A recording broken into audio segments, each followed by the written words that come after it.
An oil spill off the coast of New Zealand's North Island could worsen significantly in the coming days.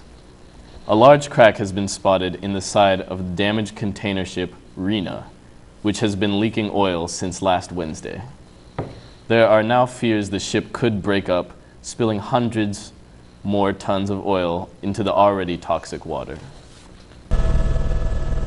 The heavy list of the Rena was alarming enough, but even more shocking, the ugly gash running down her side.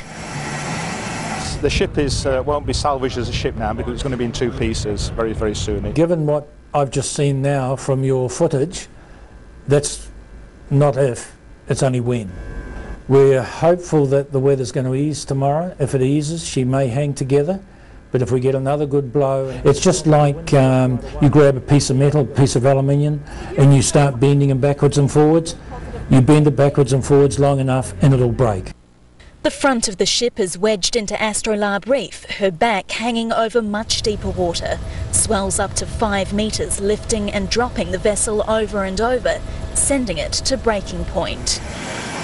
Away they go. Authorities now accept the ship will break up. Their new challenge is to stop the back half sinking. Although we've blanked the tanks, tried to seal the tanks where the fuel is, if the vessel goes down, if it turns over or does something else, or if it breaches on a rock, then the oil will leak. And it's very difficult to get at oil tanks underwater. It's better to get them above water, obviously, or in shallower water. Their plan to attach a tugboat like this to the back of the boat to try to hold that section to the reef, and if that fails, attempt to tow it to shallower water before it sinks.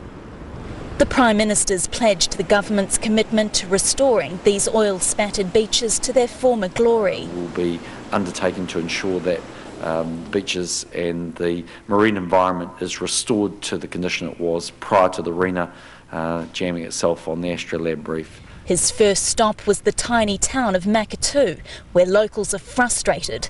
The boom over their estuary appears to be doing nothing, and residents say there's a lack of official help with the clean-up. I see our local MPs, or the MPs are here, get a shovel and get a plastic bag. That's as far as we're concerned. That's why a lot of the locals are standing around quite upset. Those who have feel even a small dent in the clean-up task is worth it, but they're still afraid of what tomorrow's tide will bring.